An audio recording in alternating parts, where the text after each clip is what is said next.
Mi amigo ha vuelto de una realidad alternativa. Historia recomendada por Santiago Ramírez. Para que pueda contarles esto, primero necesitarán saber un poco sobre Clint Rockwell. Ahora, lo conozco desde hace unos 8 años. Siempre fue extraño, por decirlo menos, pero no en el sentido de que lo convierta en un paria. En realidad, todo lo contrario. Supongo que extraño no era la palabra correcta. Llamémoslo excepcional. Si tuviera que darles un resumen rápido de su vida, sería así. Estudiante de excelencia de primaria a secundaria. Estaba destinado a las grandes ligas académicas. Los internados ofrecían hasta el c*** para tenerlo cuando llegó a su último año de licenciatura. Era alguien asombrosamente carismático y guapo. Tanto así que nadie parecía tener desagrado hacia él. Tampoco envidias. Simplemente lo admiraban. Pero a pesar de todas las fiestas a las que fue invitado, todos los intentos de amistad, todas las chicas que se lanzaron sobre él, eligió ser un solitario. De hecho, fui una de las pocas personas con las que habló. No podría decirles por qué me eligió como conocido. Simplemente lo hizo. Y déjenme decirles, yo era tan normal como el promedio, dispuesto para una vida mundana. Todo empezó en 7º grado. Acababa de suspender una prueba de geometría. Para ser justo, realmente no estudié para eso, pero da igual. Clint estaba sentado a mi lado.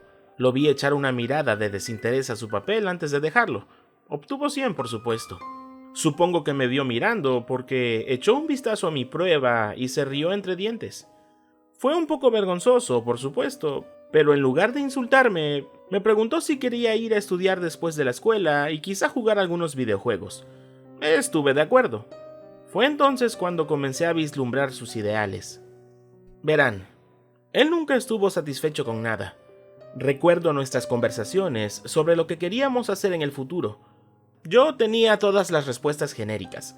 Comprar un Lamborghini, una gran casa en Hollywood, casarme con Megan Fox. Sí, yo era ese idiota. Pero Clint quería algo diferente. Tenía mayores aspiraciones. Aventura, me dijo. Ir a algún lugar inexplorado. Descubrir algo nuevo, ¿sabes? Algo que nadie ha visto. En ese momento, no sabía a qué se refería. ¿Qué? ¿Como Júpiter o alguna mierda? Le pregunté. Él solo se rió entre dientes. Quizás algo como eso. En ese momento, no podía entender por qué querría ir al espacio. No hay nada allí, le dije. ¿Cuál es el punto de? Solo me dio una mirada divertida, pero no fue una de superioridad contenida. Él no era así. Sabía que no podría haberlo entendido, pero no me culpó de ello. Bueno, piénsalo. La vida de las personas se ha vuelto mediocre, continuó. Cuando tenemos todas las comodidades del mundo, todo se vuelve en estructura, rutina, nada nuevo.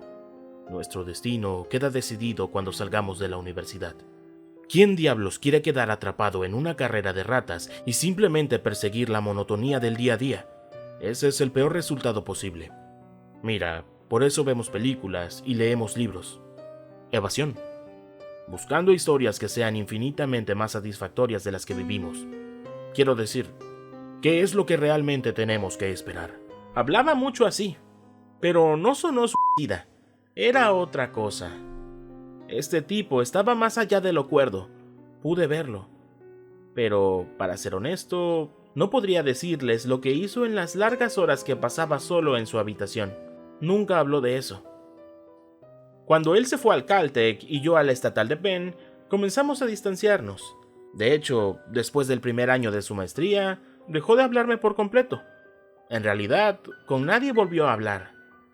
Cuando no volvió a casa para las vacaciones de primavera, sus padres llamaron a la policía. Aparentemente, también había dejado de ir a clases. Lo buscaron, pero no hubo rastros. Fue un caso sin resolver que no iba a ninguna parte. Sin embargo, recuerdo la última vez que nos habíamos comunicado. Me envió un mensaje de Facebook. Esto es lo que dijo. ¿Quieres ser parte de algo? Es un proyecto en el que estoy trabajando. Te podría explicar más después. Le envié un mensaje preguntándole sobre detalles, pero nunca respondió. Esa fue la última vez que escuché de él en unos 7 años. Eso fue, por supuesto, antes de que llamara a mi puerta en medio de la noche hace unas horas. No iba a abrir al principio. Este tipo de historias nunca terminan bien. Sin embargo, fue entonces cuando escuché que mi nombre era llamado por una voz lejanamente familiar. No podía creer lo que oía en mis oídos. Miré por la mirilla a lo que parecía un vagabundo. Llevaba ropa sucia y hecha jirones, una gran barba y una apariencia generalmente descuidada. Pero reconocí esos ojos al instante. Reconocí esa chispa. Era Clint. Abrí y lo saludé con incredulidad. Pero antes de que pudiera lanzarle preguntas, me detuvo. Mira, no te asustes. Te lo explicaré todo, aunque quizá deberías dejarme ducharme primero. Me mostró su sonrisa ganadora de premios, aunque sus blancos nacarados no eran lo que solían ser. Es muy bueno verte, por cierto. Fue entonces cuando pude ver más de cerca su cuerpo. Era más grande de lo que recordaba, más voluminoso. Parecía que había ganado 10 libras de músculo. Su rostro de modelo ahora estaba curtido y cubierto de cicatrices. También olía a sudor y suciedad. Esto fue absolutamente una locura, por decirlo menos. Después de lavarse y acomodarse en un sofá, dejó salir todo. Les voy a contar lo que me dijo literalmente. Aparentemente, durante la segunda mitad de su año de licenciatura, se le acercó un profesor de física, Joel Rost, un hombre algo excéntrico de 42 años, pero supuestamente era brillante. Rost había elegido a Clint específicamente para participar en lo que llamó un proyecto de investigación. Se rió cuando me dijo esto. Tuvimos que llamarlo así, mencionó. Si supieran lo que realmente estábamos haciendo, la financiación se habría detenido. Hubo otras 14 personas involucradas en esto. 2 físicos teóricos, 3 cosmólogos, 2 jóvenes buscadores de emociones fuertes, 2 ex-Navy SEALs, un soldado estadounidense dado de baja, un arqueólogo, un luchador de MMA retirado, un empresario caído en desgracia y un vagabundo suicida que Rost encontró tratando de saltar de un puente. Era un grupo extraño, pero todos compartimos ideales similares. Él explicó. Por una razón u otra, todos estábamos buscando escapar de este mundo, buscando otra frontera. Aparentemente, mientras estaba de vacaciones, Rost había descubierto algo peculiar en una costa remota en las islas del sur de Nueva Zelanda. Algo sobre el estrecho de Cook. Rost explicó que había estado viendo una especie de neblina espesa y extraña que colgaba bajo las nubes. No sabíamos qué quería decir con eso, dijo Clint. En realidad, nunca lo explicó. Durante años, pasaba los veranos observando el fenómeno. Luego, tomaba cada segundo de su tiempo libre analizando sus observaciones. Al final, consiguió la ayuda de algunos cosmólogos y otros físicos. Clint me miró. Parecía como si tuviera problemas para contener una gran sonrisa. ¿Sabes cuál fue la teoría a la que llegaron? Negué con la cabeza. Era un pasaje a otro lugar, un universo diferente, por así decirlo. Esto me dejó anonadado. Estuve escéptico durante aproximadamente un segundo, pero luego pensé con quién estaba hablando y qué extraña era toda esta situación. Seguí escuchando. Le pregunté cómo lo habían descubierto. ¿Quieres los detalles?, respondió. Yo por dentro decía, no, en realidad no. La ciencia nunca fue mi punto fuerte, pero de todos modos, me contó cómo Rost había comenzado a realizar experimentos.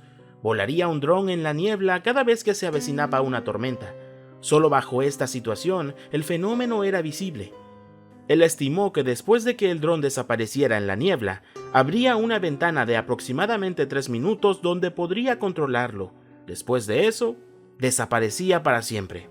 Es por eso que necesitábamos la financiación, Clint explicó. Esta mierda era cara.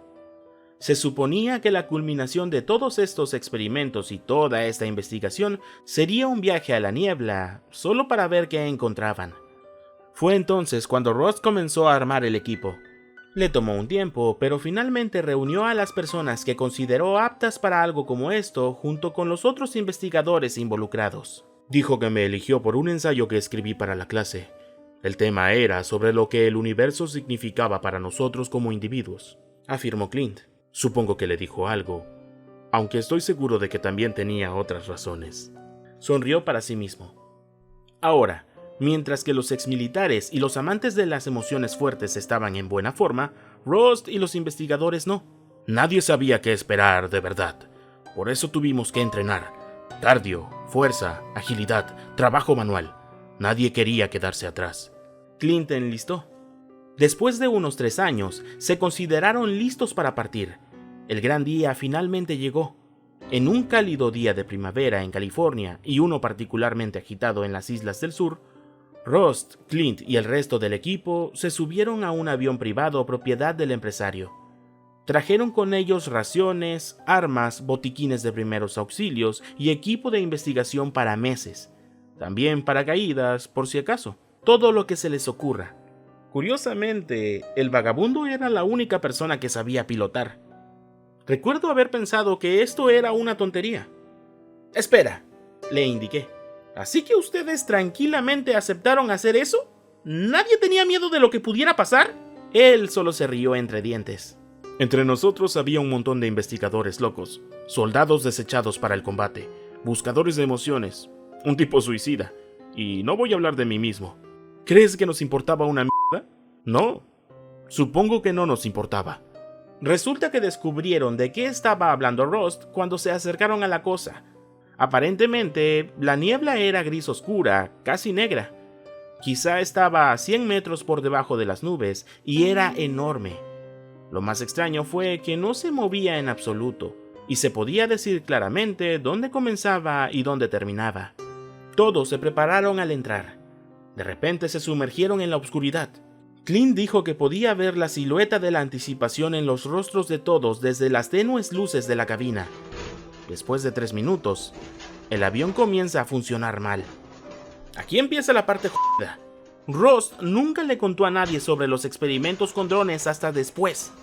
Entonces, cuando todo esto sucedió, todos comenzaron a enloquecer.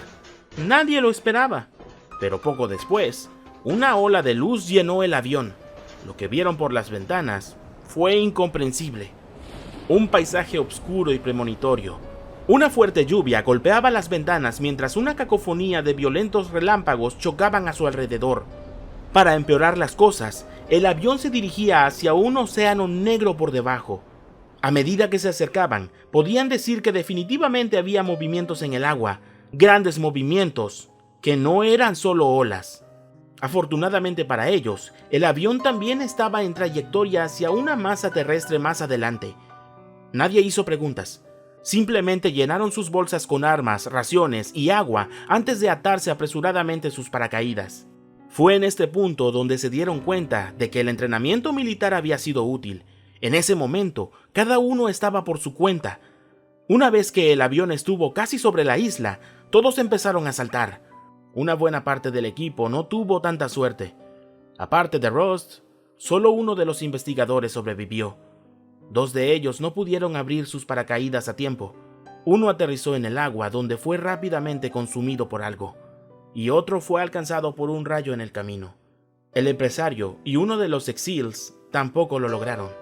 Ambos aterrizaron bruscamente en la costa rocosa. De repente, el equipo se había reducido a 10. Observaron cómo el avión se salía de control y se adentraba en el mar turbio. La niebla también era todavía visible en la distancia, simplemente colgando allí. Después de reagruparse, se sentaron en silencio por un rato. Nadie sabía qué pensar. La teoría de Ross parecía ser la correcta. Al parecer, la isla en sí era bastante similar a las tropicales que se encuentran aquí en la Tierra, excepto por unos árboles tan altos como complejos de apartamentos y el hecho de que el cielo siempre estaba nublado. Más tarde descubrirían que este lugar tenía un nombre, Dusk Blue. Otra cosa peculiar fue que los rayos nunca parecían caer sobre la tierra, solo en el océano. Buenas noticias para el grupo. Comenzaron a abrirse camino hacia la jungla frente a ellos. Sin ningún otro lugar a donde ir, esto es todo lo que podían hacer. Entre ellos, habían logrado llevarse 6 pistolas, 4 machetes, un rifle de asalto y una escopeta. Sin embargo, no había munición de reserva. También habían llegado a la conclusión de que tenían unos 5 días de comida y agua para todos. Mientras cruzaban la tierra, empezaron a suceder cosas horribles e inexplicables. El luchador de MMA, lo llamaremos Duke, fue a orinar en algunos arbustos en un momento. 30 segundos después corrió de regreso al grupo, asustado e hiperventilado. Todos intentaron preguntarle qué había sucedido. Fue entonces cuando miraron el claro del que había venido. Doug estaba de pie ahí mismo, con una expresión en blanco plasmada en su rostro, pero al mismo tiempo estaba con ellos. Luego, de la nada, su copia comenzó a correr hacia atrás hacia el bosque a un ritmo tórrido. Otro suceso tuvo lugar cuando se encontraron con lo que parecía un vacío flotando en el aire frente a ellos. Era literalmente una forma negra del tamaño de una puerta que carecía de nada. Uno de los buscadores de emociones fuertes, Jeff, metió la mano en él durante unos segundos antes de retirarla. Aún podía moverla, pero se había adormecido por completo, y así se quedó. Aparentemente, una noche se despertaron con el sonido de proyectiles estallando en el aire. Lauren, la arqueóloga, estaba disparando a algo a solo unos metros de donde dormían. Clint dijo que era difícil de describir. Algo parecido a un enorme híbrido araña humano. La escopeta no le afectó. Simplemente se alejó arrastrándose. ¡Dios! Eso suena a una maldita pesadilla. ¿Eso es lo que querías?, le pregunté.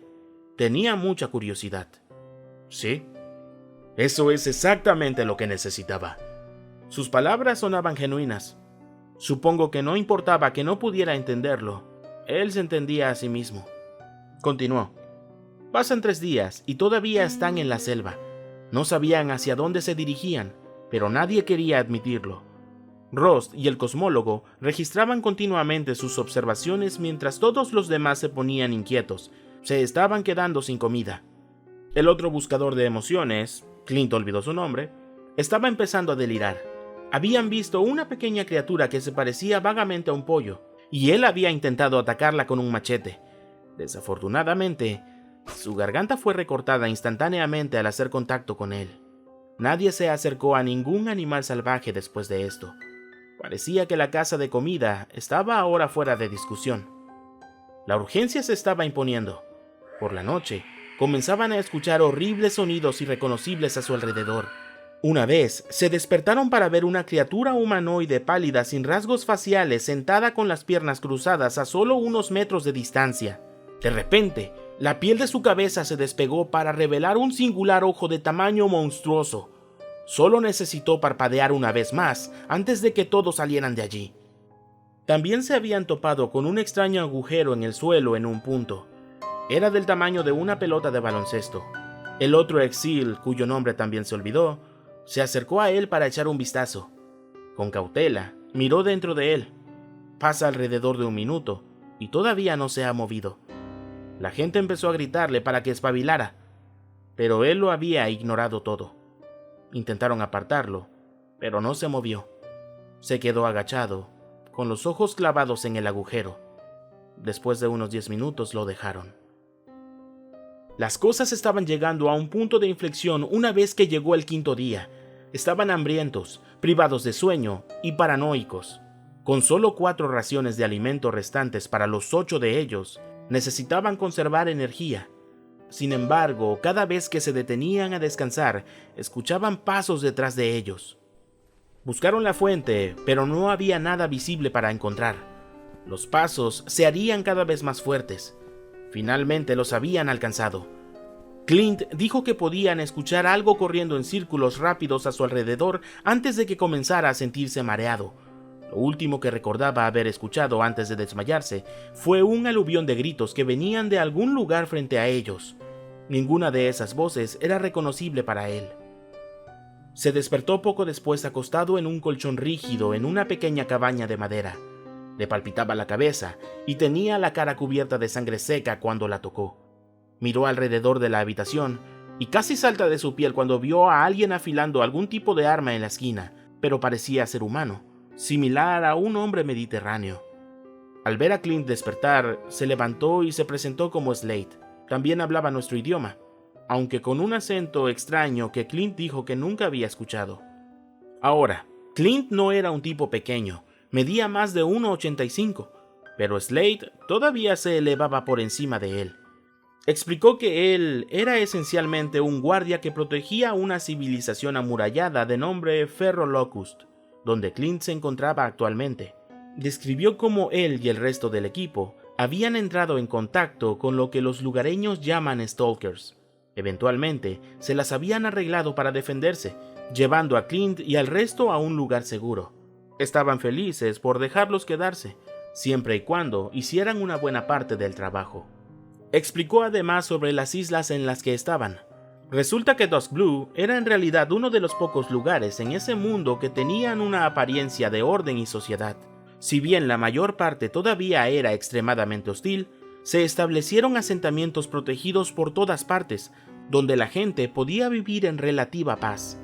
Sin embargo, la atracción principal estaba en el centro, una enorme ciudad-estado autónoma conocida como Paradise X. Si bien los asentamientos como Ferro Locus podrían compararse con las pequeñas ciudades del Viejo Oeste, Paradise X era más comparable a una metrópolis moderna. Continuó explicando sobre una extraña tendencia en los nacimientos de la isla, donde alrededor de 1 de cada 1000 niños nacían con niveles mejorados de fuerza, velocidad y una piel casi impenetrable. Los funcionarios de Paradise X venían a los asentamientos de vez en cuando para reclutar a estos niños en la fuerza de seguridad establecida para proteger sus fronteras. A cambio, a sus familias se les permitiría la ciudadanía y un lugar para vivir dentro de la ciudad. Por supuesto, todo el mundo estaba detrás de esto, lo que resultó en muchas decisiones morales cuestionables cuando se trataba de niños.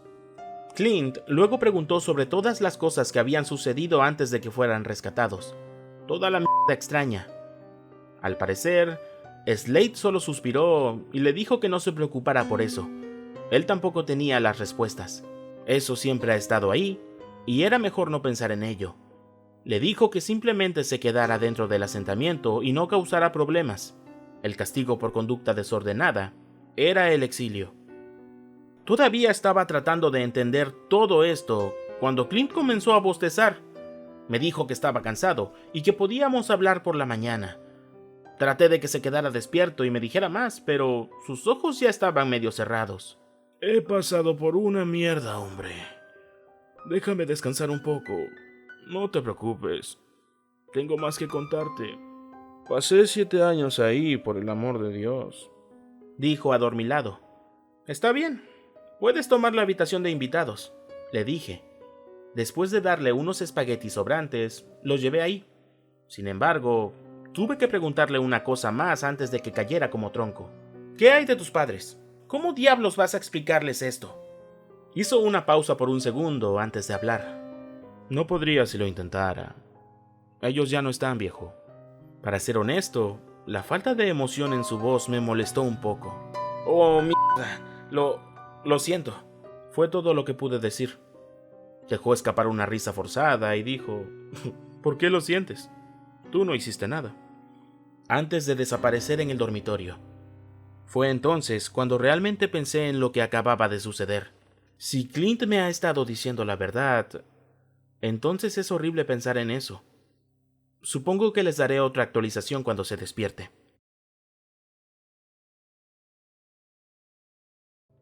Si te gusta el contenido, házmelo saber con tu comentario y tu pulgar arriba. Por favor, suscríbete a este canal y activa la campana para que no te pierdas las actualizaciones. Y si consideras que vale la pena, comparte con tus amigos. En verdad me ayudas mucho con ello. Además, si te interesa seguirme en redes sociales, en pantalla puedes ver mi Twitter y mi Facebook. Asimismo, en la descripción del video encontrarás los enlaces.